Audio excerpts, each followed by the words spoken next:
ఆదిలాబాద్ జిల్లా కేంద్రంలో అంబరాన్నంటిన బీజేపీ దుబ్బాక విజయం. స్థానిక వినాయక చౌక్ లో ఆదిలాబాద్ బీజేపీ నేతలు మరియు కౌన్సిలర్లు మరియు ఏబీవీపీ నాయకులు పెద్ద ఎత్తున పాల్గొని టపాకాయలు పేల్చి ఒకరికొకరు స్వీట్లు పంచుకున్నారు. ఈ విజయం దేశ చరిత్రలో సువర్ణ అధ్యాయంగా నిలుస్తుందని, రేపు రాబోయే జీహెచ్ఎంసీ ఎన్నికల్లో కూడా కాషాయం మయమవుతుందని అన్నారు.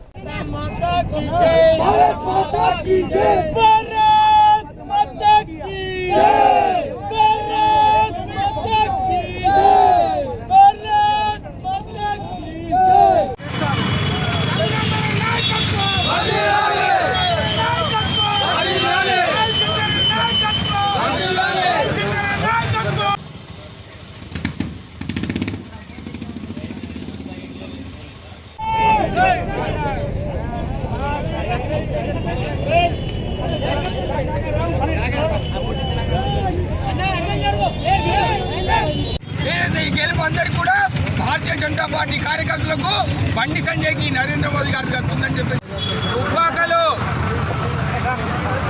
అనుకున్న విధంగా భారతీయ జనతా పార్టీ ఏదైతే ఎక్కడ ఉన్నది బీజేపీ అని ప్రశ్నించినటువంటి కేటీఆర్ గారికి, కేసీఆర్ గారికి చుక్కలు చూపించినటువంటి పార్టీ భారతీయ జనతా పార్టీ. రాష్ట్ర అధ్యక్షుడు బండి సంజయ్ గారి ఆధ్వర్యంలో కూడా తెలంగాణలో మొదటి గెలుపు అనేది ఏదైతే జరిగిందో అది రేపటికి ఏదైతే విజయావకాశాలకు ఇది మొదటి పునాది, మొదటి మెట్టు. రేపు జీహెచ్ఎంసీ ఎలక్షన్ లో కూడా భారీ మెజార్టీతో భారతీయ జనతా పార్టీ గెలుపుందనే విషయము ఈ ఫలితంతో మనకు రుజువవుతుంది.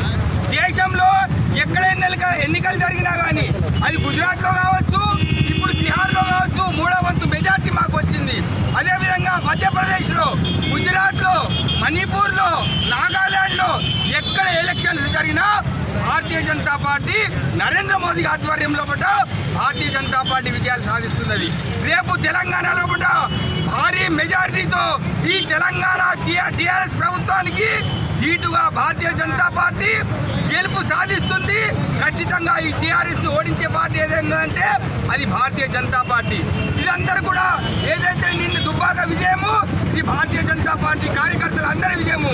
సమిష్టిగా పోరాడి ఈ టీఆర్ఎస్